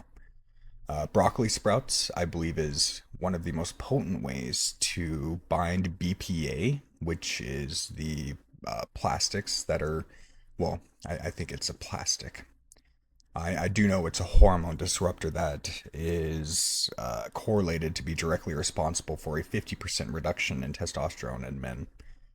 Um, it's one of the only ways to bind BPA and be able to get rid of it. Um, and I wonder why they don't want you to know about this iodine ketogenic diet. That's interesting. I'm very unlikely to die from cancer, assuming my past doesn't catch up to me. So, um, let's see if this adds any new information. So versus pharmaceutical. So colorectal cancer, it's interesting because this has a reduction in polyp formation from gut 2000. There is no big pharma drug comparison. Oh man, this is a very long list of exactly how garlic helps with cancer. I mean, holy smokes. Um, Disrupts ATP production, leading to cell death, destroys white blood cells, increasing infection risk. Oh, that's for the tamoxifen and Herceptin. Hmm. Um, yeah, I'm not gonna bore you guys too much, but this is here's all the studies right here. Oh my goodness gracious. So, 30 to 60% response rate in cancer research 2014. Reduces tumor size by 18 to 25% in animal models. Prostate cancer, 30% reduction in reoccurrence. Um, oh, that's with the sulfur from. So garlic enhances tamoxifen efficacy, reduces PSA levels, reduces metastasis, reduces liver enzyme markers. So, um, boy, if you guys, Enoch, this is crazy. Just going through this, I could read forever. But I think we've gotten the point that garlic is multi-pathway in just cancer treatment. It's multi-pathway for so many different things. Like if you're not taking garlic after this, I don't know what you're doing. You've been brainwashed by big pharma. There's no hope for you because this is not like this is not a picture I took of some sketchings and rocks from a tribe somewhere. This is literally science. It is suppressed science because it threatens big pharma, but that's it. I mean, Journal of Clinical Oncology 2018, another study right there. Um, Here's a good a final way to leave off. Cost effectiveness: $10 to $200 a year, 5 to 200,000 plus a year. For chemo safety, no organ toxicity at therapeutic doses. Severe multi-organ damage is common with chemo. Immune impact: it boosts your immune function. Um, Chemo destroys immunity for months or years. Resistance risk: there is none. There is a 50% resistance over 12 to 18 months with chemotherapy. Long-term survival benefits: improves overall health, longevity, and quality of life. Imagine that. And chemo often leads to chronic illness post-treatment. Hmm. Boy, if I have cancer, what am I going to take? Knowing this. Accessibility: no prescription needed. Homegrown is free. Requires hospital access and insurance dependent for chemo. Yeah. Because nobody in their in the average American state can possibly afford chemotherapy. Um, it does require insurance, and a lot of people can't even afford that. and some more recommendations. But gosh, guys, this is just crazy. All right, let's see what's next. Every time I look into something with garlic, it's amazing how it is it's more effective than the treatments that conventional medicine gives you. It just they've done such a good job at propagandizing the fact that like it's gonna take multiple pathways. Like I think blood pressure is kind of the common knowledge one where it's like a lot of people have gotten off of conventional medicine and treated it with just natural supplements. But then they say like, oh, you're gonna have to take quite a few, blah blah blah. Like these studies are just crazy. So let's get into it. How does garlic help? It increases AMPK activation, similar to metformin, so it uh, improves insulin sensitivity. It downregulates alpha glucosidase inhibition, which helps with glucose absorption. It's anti-inflammatory, antioxidant, and helps with lipid modulation. So, garlic has been used medicinally for over 5,000 years without a single documented case of severe adverse effects, while pharmaceutical drugs carry significant risks like lactic acidosis, muscle wasting, and pancreatic beta cell exhaustion. Imagine that. Um, Obviously, costs a lot more, or yep, costs a lot more for conventional medicine, $5,000 to $20,000 a year, and is insurance dependent because $20,000 a year is not reasonable for most people. Long-term sustainability, garlic and herbal supplements do not cause metabolic downregulation, unlike pharmaceuticals that often worsen root causes, e.g., statins depleting CoQ10, worsening mitochondrial function. Natural compounds adapt to individual biochemistry, less risk of adverse reactions from cumulative toxicity. Because most people with type 2 diabetes, um, they it's a multiple pathway thing, like metformin mixed with whatever the other common drug is, or insulin, multiple types of insulins. It's you have cumulative toxicity. Metformin is they have to test your kidneys to make sure that you can even handle a normal dose of metformin. If your kidneys are compromised in any way, uh, they won't give it to you because it'll kill you, cause CKD. So, key takeaways: use raw garlic, combine, avoid refined carbs and seed oils. So there's obviously basic diet implementations here that help. Diet, if there is nothing in this world, no doctor appointment, no pill, no supplement that'll do what a basic diet will do. And I guess the basic diet includes eating healthy things. So we're not going to go into the dosing regimen. Um, the suppression of natural cures. The pharmaceutical industry, along with FDA, WHO, and captured academic institutions, have actively suppressed research on natural compounds like garlic because they cannot be patented, threaten a 1.5 trillion annual drug industry. That's insane. 1.5 trillion annually. And require lifestyle changes which conflict with processed food and big agra's profit model. They all work against us. Example of censorship. Oh, I love this. I didn't know I could put this in. 2018 study in the American Journal of Clinical Nutrition found that garlic extract was as effective as metformin for blood sugar control. The study was buried by mainstream media despite the implications. Yeah, you'd think that that would be a thing considering I just happened to say that metformin will kill your kidneys. Big pharma funded checkers dismiss natural cures as anecdotal, yet they ignore garlic's 10,000 plus published studies on diabetes reversal. Holy smokes. The WHO's own traditional medicine database, which recognizes garlic for metabolic disorders. So, I asked it to compare, and it is comparing in the wrong ways, but So let's see. All right, now we have some numbers. So the cost for metformin is 1,000 to 5,000 per year. Insulin is 3,000 to 20,000, and it is less than $100 a year for garlic. Hence, no incentive for them to tell you this. Effect on HbA1c, which is a 3 to 6 month result of glucose's activity in your cells. It's kind of the gold standard for if you have diabetes or not, that with the fasting glucose. Um,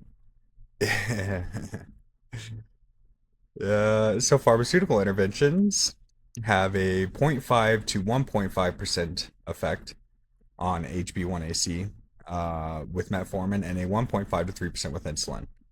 And literally, it is comparable to insulin in treating diabetes. But I guess you can just keep upping insulin. I'd be curious to know the correlated doses of garlic and insulin in treating, but a 1% to 2.5% decrease in A1C with garlic based protocol. That's crazy. Fasting glucose reduction, so a 10 to 40 milligrams per deciliter for metformin and 30 to 80 with insulin, 15 to 60 with garlic. Just garlic is 15 to 60. That is more effective than metformin and nearly as effective as insulin. Weight loss, it is minimal. With garlic, it is significant because of fat oxidation. Interesting. Liver toxicity risk, high with conventional medicine, none with garlic. Pancreatic beta cell preservation. So conventional medicine literally depletes this, while garlic preserves and regenerates. Imagine that. It's almost like they want to hurt us. That this is why I will stand by the fact that doctors and our health industry has broken its oath of do no harm because of things like this and the in one literally one supplement, which is garlic, a very common food. There has been, I don't even know how many examples of it being just as efficacious with no side effects. That is exactly what it means to do no harm. You start with least invasive. If you stub your toe, we're not going to cut off your foot for the name of profit. But if you have diabetes, we're going to literally destroy the mechanisms that help with diabetes through conventional medicine, and we're going to increase your dementia risk. We're going to cause dependency. We're going to disrupt your gut flora. We're going to cause damage to your kidneys. I mean, gosh, it's just disgusting. Cardiovascular benefits is mixed because statins worsen CoQ10 deficiency. Um, while garlic lowers BP, lowers LDL oxidation, and increases HDL without side effects. Cognitive function, metformin increases dementia risk, while garlic is protective. Long-term sustainability, dependency increases over time. Yep, dose. So you have to increase your dose as time goes on. It's almost like it's made to take money from your pockets, not increase your health. While garlic is adaptive, no down regulation of insulin signaling. It doesn't cause the damage that that conventional medicine does to increase the dose. Gut microbiome impact. We've already been over this. It has a prebiotic effect, which supports beneficial bacteria while killing bad bacteria. Key studies supporting garlic's efficacy.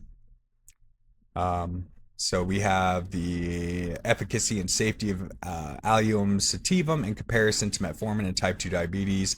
Journal of Nutrition and Metabolism 2018.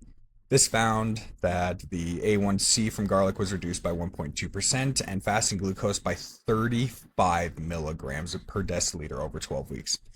That which is comparable. It's better than metformin. It's literally better than metformin in both the outcome and the side effects. There obviously are no adverse side effects reported, unlike metformin's gastrointestinal side effects and the fact it'll shut down your kidneys. We have Phytotherapy Research 2019 showing a 2.8% decrease in HB1AC when combined with berberine. I will have to study that next. This outperformed the glimepiride in preventing hypoglycemia and beta cell exhaustion. Uh, Effective age garlic extract on blood pressure in hypertensive patients, Journal of Nutrition 2016, showed that garlic reduced systolic BP by 7 to 9 millimeters of mercury in 4 weeks and lowered LDL oxidation risk more effectively than statins without CoQ10. It literally was more effective than statins with and just doubly because of no side effects.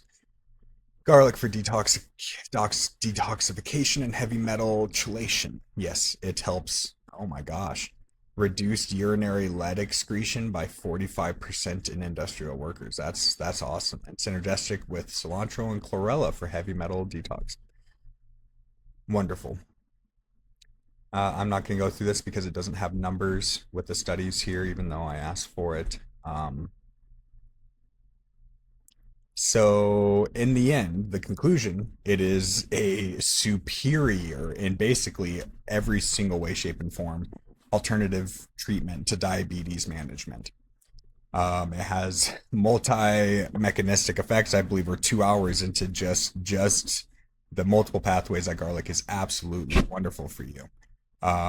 The suppression of garlic's full therapeutic potential by regulatory agencies and pharmaceutical companies is a deliberate strategy to maintain drug dependency. They do not care about your health. They have all broken any kind of oath to do no harm to you because of the 20 studies that were cited in just diabetes right now that have been suppressed in media and literally the health agencies which our tax dollars pay for. Crazy. Um, So yeah, this is the comparison here, which we already went over for a large portion. Yeah, the 15 to 60 milligrams per deciliter reduction in fasting glucose. So we already went over all this. Action step cinnamon. Yep, I've been taking cinnamon every day. Got this wonderful tea here with ginger, cinnamon, cloves. Um, and matcha, which hasn't hit me yet, hence my struggles pronunciating some things. But it's been a wonderful thing. So, all right, see you for the next one. All right, we have heavy metal toxicity. And how garlic helps with that. It binds heavy metals, lead, cadmium, and mercury via chelating sulfur groups, enhances glutathione production, which I guess glutathione is a pretty popular supplement nowadays, even though because of non-medicinal people who want money grabs, they provide it in ways and capsules that you can't actually absorb, so they don't really help that much. Then not an issue with garlic, but stimulates phase 2 liver enzymes, aiding in toxin elimination. So, study reference. We have 4 different studies here about each of the metals. We have lead exposure in rats, dietary garlic powder, which was 5% of the diet, reduced blood levels by 30 to 45 or 30 to 40%, and improved kidney function. Journal of Nutrition 2007, cadmium toxicity, raw garlic juice. Urinary cadmium excretion was increased by 50%, which reduced oxidative stress markers. Scientific Reports 2016, mercury poisoning from dental amalgams. Reduced mercury in blood by 47%, improving cognitive function in exposed individuals. And Environmental Health Perspective 2012, arsenic exposure, garlic and cilantro juice, urinary arsenic excretion increased by 38%. That's phenomenal. Conventional medicine approaches heavy metal toxicity with chelation therapy, which is highly toxic and often leads to nutrient depletion, renal damage, and rebound toxicity if metals are mobilized faster than the body can excrete them. Huh. Side effects. Weird. So, comparative analysis mechanism of action is natural chelation and antioxidant support. versus synthetic EDTA DMSA binds metals aggressively, risking mineral depletion. Efficacy, moderate to strong, shows a 30 to 50% reduction in blood toxicity markers for garlic. And pharmaceutical is strong but temporary, with a bunch of side effects. Requires repeated dosing with risks of side effects. Safety profile, excellent. No known toxicity. And multi-pathway. We're over 2 hours of the pathways. Pharmaceutical, high risk, kidney damage, nutrient loss, allergic reactions. Cost per course, $50 to $100 a year. $2,000 to $5,000 a year for the conventional medicine. I'm done even like stating what the lower cost is because it's always a lower cost to do the natural supplements. Long-term impact on gut health is beneficial, disruptive. Accessibility, no prescription, requires medical supervision. And IV chelation carries risks. Imagine that. Practical garlic detox. So I'll leave this up for just you can pause here if you want to read through this. If maintenance, you just take garlic. Just it's not that bad, guys. In fact, I really like garlic, and just swallowing it the way that I have been, it's chewing it was too strong, but just swallowing it gives a lovely taste of garlic in my mouth.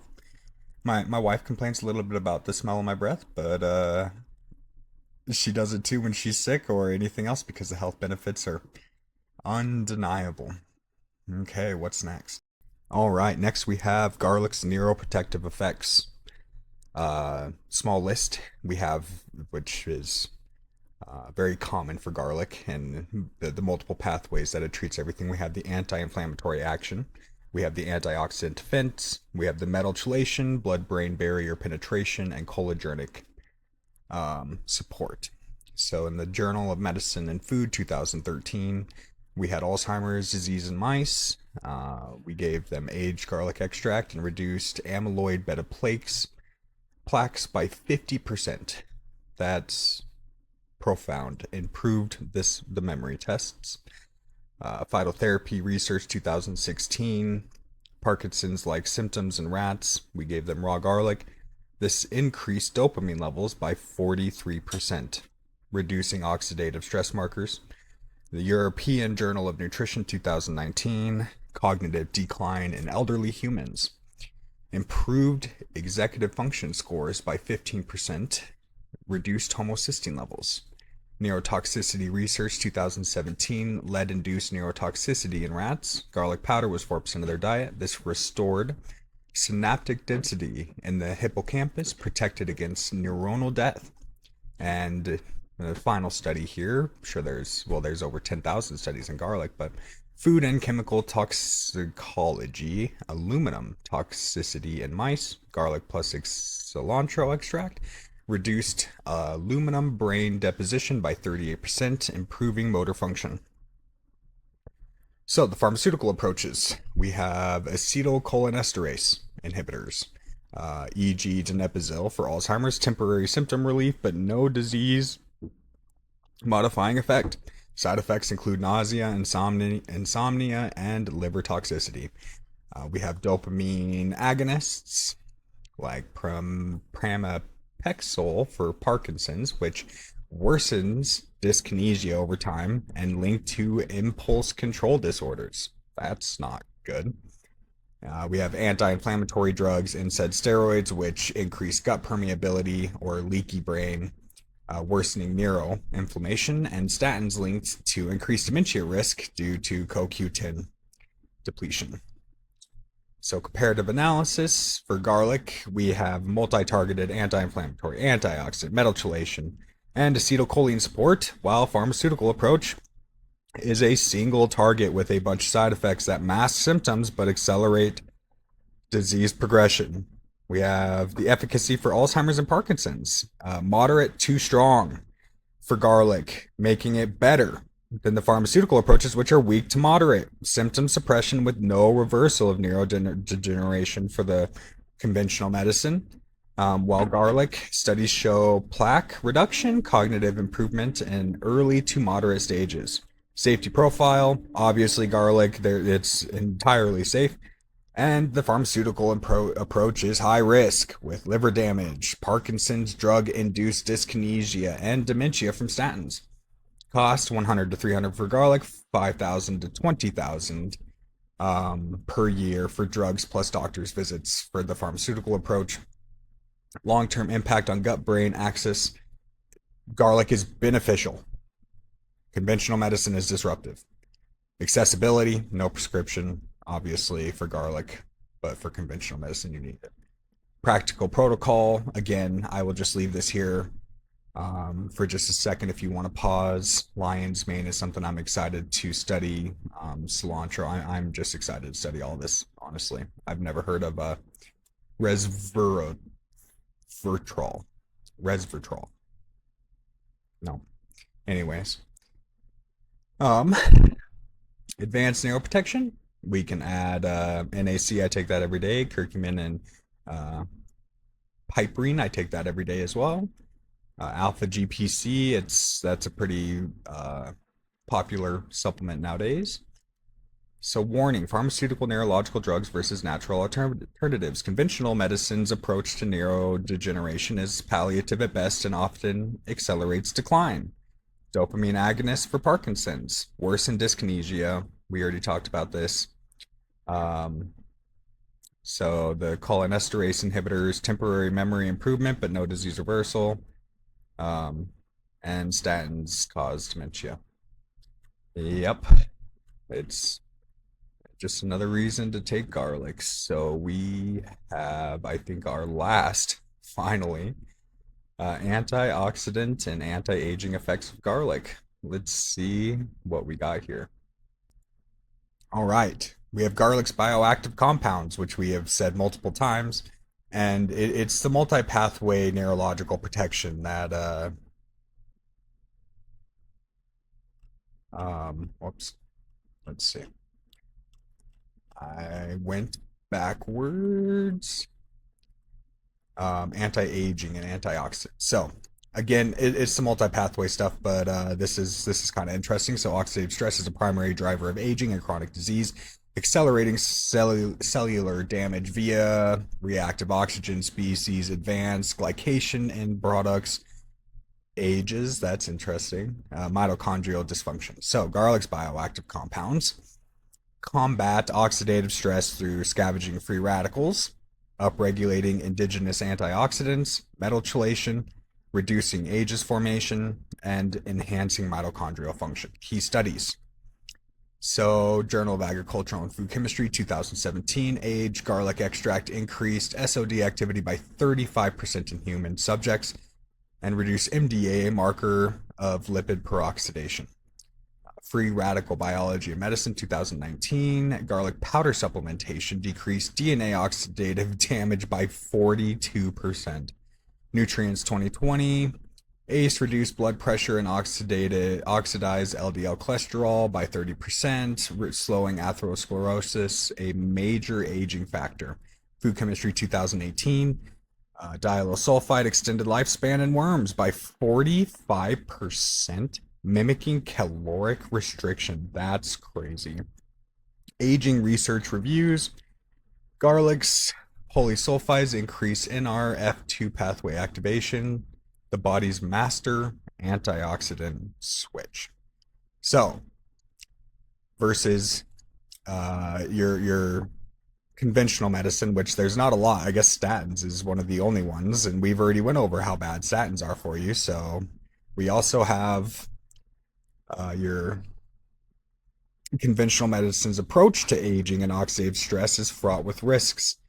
NSAIDs, hormone replacement therapy, which increases cancer, blood clots, and stroke risk. Chemotherapy, nothing needs to be said about that. NSAIDs destroys your gut microbiome and linked to kidney failure. Statins increases dementia risk by 48%.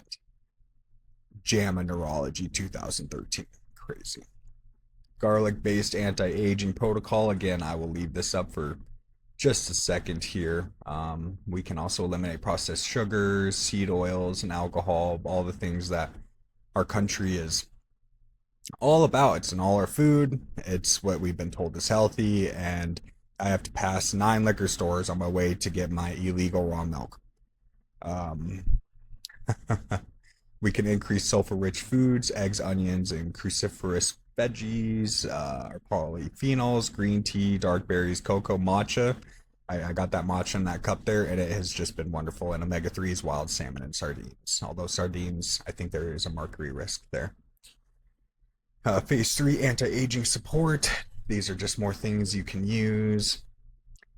So that pretty much wraps it up for garlic, which is only 2 hours later. Um, Guys, if you want, if there is a specific natural supplement that becomes the most liked comment or is the most commented, that will be my next video. Otherwise, I haven't chosen my next thing to study, although it'll probably be like cloves or ginger, maybe even matcha. Uh, I know apple cider vinegar has profound diabetic effects. Milk thistle has profound liver protective effects, and acetylcysteine, again, liver. Um, all these things that I'm learning just right off the bat are profound, like milk thistle reducing fatty liver and chronic alcoholics by 40% over 6 weeks. That's just insane. So, uh, yeah, please, this is my first video on going over the benefits. I know I was kind of all over the place. If you have any suggestions, or things that you found profound, please feel free to comment and leave your thoughts. So we'll see you guys next time. Take care.